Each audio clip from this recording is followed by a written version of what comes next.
नमस्कार दोस्तों, again greetings of the day. मैं पुलिस रूल के चौथे लेक्चर जो मैंने वीडियो शूट किए थे उसके चौथे लेक्चर में अभी आपको बताने जा रहा हूँ।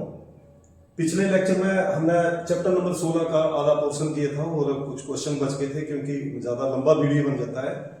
तो आज उसके 16 नंबर चैप्टर से चलते हैं कि पुलिस नियम 16-17 के अनुसार पुलिस विभाग में एक आरक्षी को सस्पेंड करने का अधिकार किसको है, कि कौन सा पुलिस अधिकारी वो किसी पुलिस एक आरक्षी को या हेड कांस्टेबल को निलंबित कर सकता है उसके मिसकंडक्ट के लिए या जो उसने व्यवहार किया है।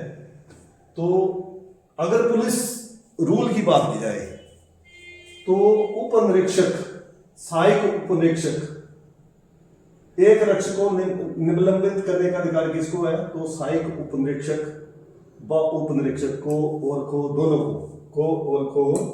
दोनों को वो कर सकते हैं। लेकिन अगर आप हिमाचल प्रदेश पुलिस अधिनियम के बारे में देखेंगे तो वहां पे बताया गया है कि कम से कम थाना अधिकारी, थाने का प्रभारी जो है वो चाहे सब इंस्पेक्टर चाहे इंस्पेक्टर, वो अपने अधीनस्थ को सस्पेंड कर सकता है। लेकिन जब वो प्रश्न आएगा वहां हिमाचल प्रदेश पुलिस अधिनियम के बारे में तब तो आप लिखेंगे। लेकिन अगर पुलिस नियम 16-17 के अनुसार बात की गई है तो सहायक उप निरीक्षक से लेके ऊपर तक वो अपने अधीनस्थ को सस्पेंड कर सकते हैं।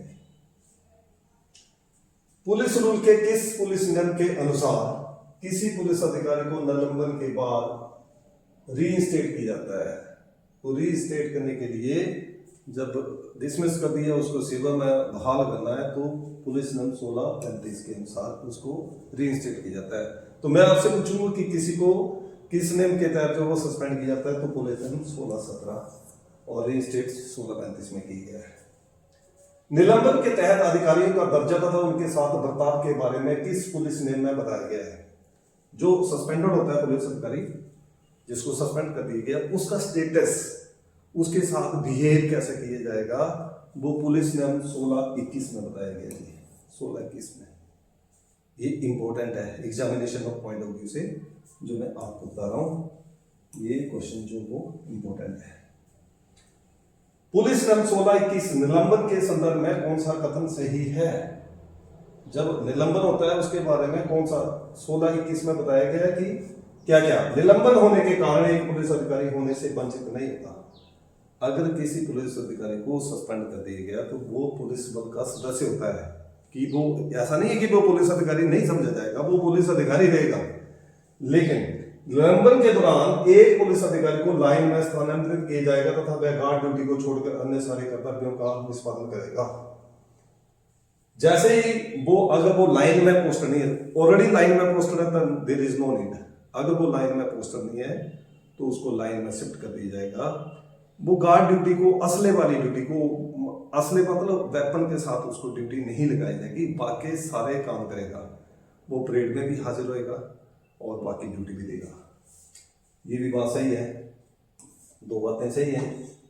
निलंबन के दौरान निम्न अधीनस्थ अपनी बेल्ट को जमा करा देंगे तथा उच्च अधिकारी अपने रिवॉल्वर बेल्ट तथा तलवार लाइन अधिकारी को जमा करा देंगे। जो लो सबॉर्डिनेट है वो अपनी बेल्ट जमा करा देगा और अपर सबॉर्डिनेट है वो अपनी जो रिवॉल्वर है, बेल्ट और तलवार एलो को लाइन अधिकारी को दे देंगे। उपरोक्त सभी सही बातें हैं। और भी बातें इसमें कि वो गुजारे लायक पता एडमिसिबल अंडर लॉ वो उसको दिया जाएगा। छुट्टी मतलब सस्पेंशन के दौरान उसको अपना बचाव करने के लिए जो वो पूरा अपॉर्चुनिटी प्रोवाइड की जाएगी। जो डॉक्यूमेंट मांगेगा वो डॉक्यूमेंट भी उसको प्रोवाइड किए जाएंगे। आगे ले चलते हैं। देखिए, विभागीय जो डिपार्टमेंटल इंक्वायरी होती है वो पुलिस नियम 16-24 के अनुसार कंडक्ट की जाती है। अगला प्रश्न है, पुलिस नियम 16-29 के अनुसार अपील के अधिकार के संदर्भ में कौन सा कथन सही है? जो आपका सिलेबस उसके अनुसार जो जितने पुलिस रूल है उसको मैंने कवर किया है। अपील सिर्फ बर्खास्तगी अवनति तथा वेतन वृद्धि में रुकावट या वेतन वृद्धि के लिए स्वीकृत से वंचित करने के आदेशों के विरुद्ध होगी। ये बात सही है। जो अपील होगी वो अपील जो है वो बर्खास्त डिसमिसल या डिमोशन की गई है या आपकी इंक्रीमेंट स्टॉप कर दी गई है, इन आदेशों के विरुद्ध होगी। मूल आदेश से सिर्फ एक अपील होगी तथा अपील प्राधिकारी का आदेश अंतिम होगा कि एक ही, जैसे एसपी साहब ने, कमांडेंट साहब ने सजा दी है तो डीआईजी साहब के पास एक अपील होगी, जो उन्होंने ऑर्डर कर दी वो फाइनल है। उसके बाद अपील होगी आईजी साहब को या डीजी साहब को, जो ये बताया गया इसमें। अपील करने वाला अधिकारी अधीक्षक के पास पूरे रिकॉर्ड या इसके किसी भाग की एक प्रतिलिपि लेने के लिए आवेदन कर सकता है, जो कि मैंने बोला कि अपील लेने के लिए वो कॉपीज की डिमांड कर सकता है। ये बात सही है। अवनति के विरुद्ध अपील उस जिले के पुलिस अधीक्षक जिसमें अपील करता है सेवारत के माध्यम से प्रस्तुत की जाएगी। ये ड्यू मैंने बोला कि अपील जो होगी वो जो उसके जो जिला का कप्तान है या कमांडेंट है उसके, और ये सारी बातें सही बोली गई हैं। ये आंसर जो होगा सही होगा। आपराधिक कानून और पुलिस संगठन के सिद्धांत के बारे में किस पुलिस ने में उल्लेख किया गया है? तो ये बताया गया 21(1) में, जो आपराधिक हमारा कानून है, क्रिमिनल जस्टिस सिस्टम और जो हमारे प्रिंसिपल्स हैं, तो चैप्टर नंबर 21 से एक ही पुलिस नियम जो वो सिलेबस में डाला गया है। प्रत्येक पुलिस थाने में फॉर्म नंबर 23(4)(1) पर रजिस्टर नंबर 10 गश्ती रजिस्टर रखा जाएगा। किस पुलिस नियम का बताया गया है? तो ये सर्विलांस रजिस्टर जो वो 23(4) के तहत मेंटेन किया जाता है, फॉर्म नंबर 23(4)(1). पुलिस नियमावली के अनुसार पुलिस नियम 23(15) के अनुसार लिखा जाता है। 23(15) के अनुसार क्या लिखा जाता है? तो जो हमारा थाने का 9(4) जो रजिस्टर खूब ही रजिस्टर जो जो क्या क्या बातें लिखी जाएंगी वो पुलिस नियम 23(15) में बताई गई। बहुत सारी बातें हैं, सीक्रेट बातें, वो पुलिस रजिस्टर नंबर 2 के 4 भाग में लिखी जाएगी। असामाजिक तत्वों की सूची बीसी रोल जो जारी करते थे, बीसी रोल जो जारी की जाती है वो किस नियम के तहत की जाती है? वो पुलिस नियम 23(16) के अनुसार बीसी रोल।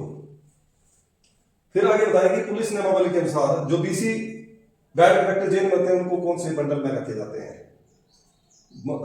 जिनकी उनकी हिस्ट्री शीट जो है वो किस बंडल में रखी जाती है? जो जेल में होते हैं, जैसे कोई बीसी जो है बैड कैरेक्टर जो है उसकी हिस्ट्री शीट जो वो बंडल 3 होते हैं जी, ABC किस में रखी जाती है? तो उसकी बंडल C में रखी जाएगी। जो सजा हो जाती है तो बंडल C में रखी जाती है। जो हिस्ट्री शीट होती है 3 बंडल में रखी जाती है। प्रश्न आ सकता है। बंडल A में उन व्यक्तियों की हिस्ट्री शीट रखी जाती है जो एक्टिव होते हैं, अपराधों में एक्टिव होते हैं, पार्टिसिपेट करते हैं, वो अपराध जो कमिट करते हैं। बंडल B में जो कि इनएक्टिव है, अब अपराध नहीं कर रहे हैं, है उनका हिस्ट्री शीट में नाम, तो उनका बंडल B में रखा जाता है। या C में उन व्यक्तियों की हिस्ट्री शीट रखी जाएगी जिनको सजा हो गई है, जेल में सजा काट रहे हैं, तो उनकी C में रखी जाएगी। और जब वो जेल से वापस आ जाते हैं तो उसके अकॉर्डिंगली जो वो A और B में ट्रांसफर हो जाती है। ये इसको बंडल C को बस्ता खामोश भी बोलते हैं, याद रखना आपने।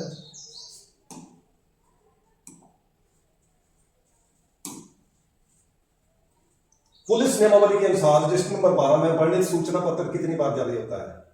जो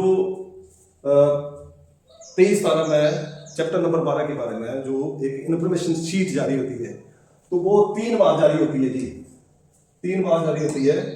जब किसी व्यक्ति को गिरफ्तार किया जाता है दूसरे पुलिस स्टेशन का है तो उसके पुलिस स्टेशन को इन्फॉर्मेशन दी जाएगी।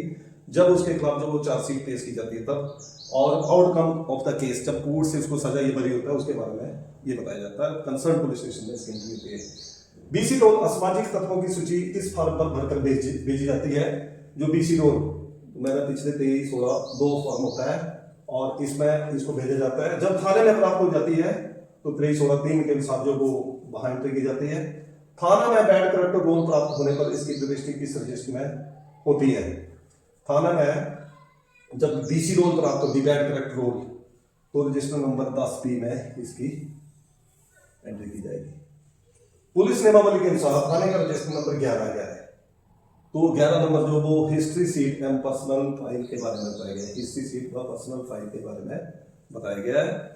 और इंफॉर्मेशन सीट किस नियम के अनुसार तैयार की जाती है वह किस फॉर्म पर भेजी जाएगी। जो मैंने बोला कि ये 3 बार जो इंफॉर्मेशन शीट भेजी जाएगी, तो ये फॉर्म नंबर 23 पुलिस नियम 23 धारा और फॉर्म नंबर 23 धारा 1 पे ये इंफॉर्मेशन शीट भेजी जाती है। आगे जी, बीसी को एक बार दिया गया बीसी नंबर तब तक रहता है जब तक वह बैड करेक्टर जो को एक बार नंबर दे दिया जाता है, जैसे हिस्ट्री सीट को नंबर दिया जाता है, तब दूसरे थाने के तहत के क्षेत्र में अपना स्थायी, जब वो अपने पुलिस स्टेशन से बाहर चला जाता है, दूसरे स्टेशन में अपनी जो एकोमोडेशन बता करता है, तब उसको चेंज किया जाएगा। जब उसकी मृत्यु हो जाती है या जब कोई राजपत्र अधिकारी आदेश ना दे, तब तक उपरोक्त सभी बातें सही है। उपरोक्त सभी बातें सही है। ह्यू एंड क्राई नोटिस, कोलाहल गुहार नोटिस किस नियम के अनुसार तैयार किया जाता है? तो ये पुलिस नियम 318 के अनुसार जो वो ये ह्यू एंड क्राई नोटिस तैयार किया जाता है। फॉर्म नंबर, अगला क्वेश्चन है किस फॉर्म पे? तो 318(1) पे। जब कोई व्यक्ति गुम हो जाता है या लापता है या वांटेड है, तो ह्यू एंड क्राई नोटिस जो वो उतने बनाए जाएंगे जहां जहां उसकी जानकारी अलग अलग स्टेट में, तो वो भेजा जाता है 318(1) पे। किस पुलिस नियम के अनुसार गंभीर अपराधों जैसे डकैती, लूट, हत्या इत्यादि में शामिल व्यक्ति जो पकड़े नहीं जाते हैं के संबंध में दूसरे थानों व जिलों की सहायता हेतु सूचना दी जाती है? तो पुलिस नियम 23(19) के अनुसार सूचना दी जाती है। थाना में घोषित अपराधी की सूची किस नियम के तहत रखी जाती है? तो 325 में ये रखी जाती है। और 23 में एक उसको रिव्यू भी किया जा सकता है। अगर कोई बड़े लंबे समय से कोई चला हुआ पीओ तो उसको डिलीट, अगर ट्रिवियल नेचर का क्राइम किया तो उसको एसपी साहब, डीएम साहब को लिखेंगे, उसको डिलीट किया जा सकता है।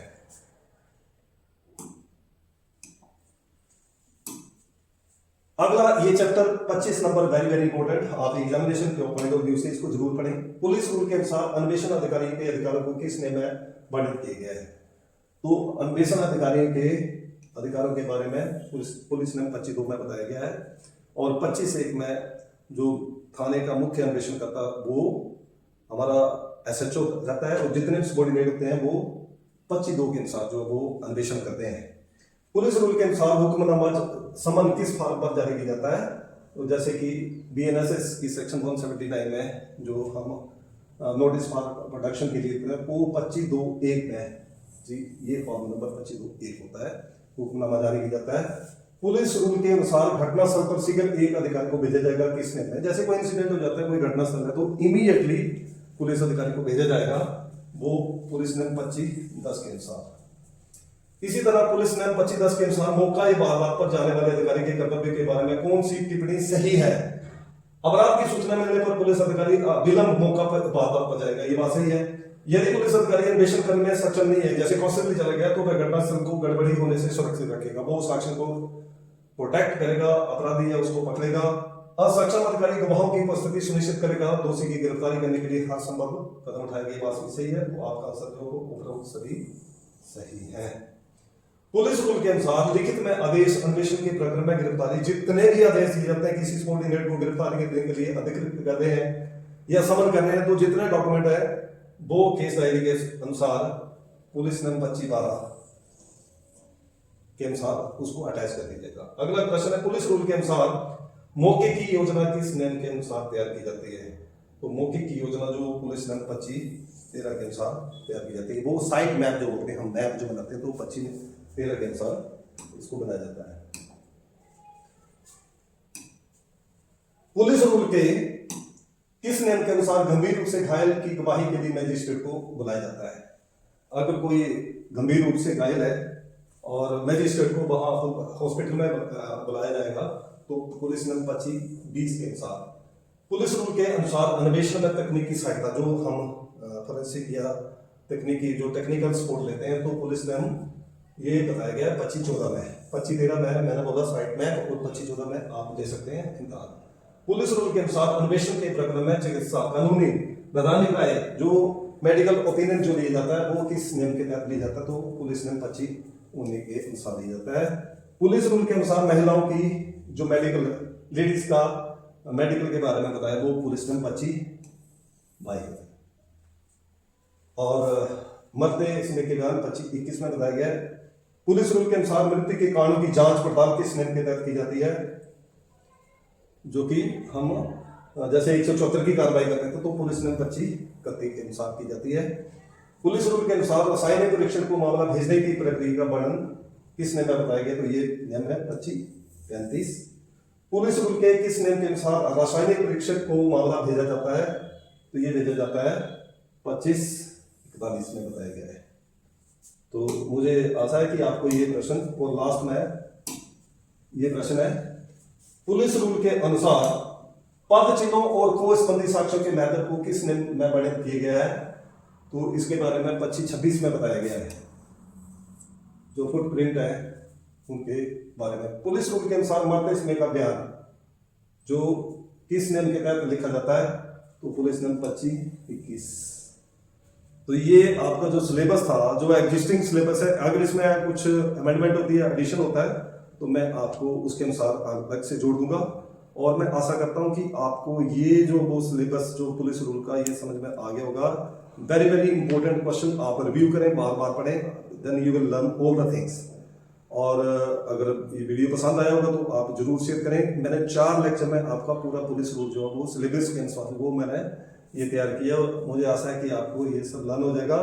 हर प्रश्न को आप अच्छे से लर्न करें। जैसे मैं लास्ट क्वेश्चन बोल रहा हूँ कि पुलिस नियम 25 के अनुसार मरते समय का बयान कैसे लिखा जाता है, तो ये आपको आना चाहिए कि मरते समय का बयान जो वो कब लिखा जाता है, कौन लिख सकता है। अगर हॉस्पिटलाइज है तो फिटनेस सर्टिफिकेट लेना है, उसके पास जो है वो उसके रिश्तेदार इकट्ठे नहीं होने चाहिए, मतलब वो इंडिपेंडेंटली वो लिखे, साइन लेने हैं डॉक्टर की प्रेजेंस में, मैजिस्ट्रेट की प्रेजेंस में, जिसकी भी जो चीजें जहां अवेलेबिलिटी रहती है, किन्हीं परिस्थितियों में आप भी लिख सकते हैं। तो पीपीडब्ल्यू में ये प्रश्न भी पूछे जा सकते हैं। Thank you very much.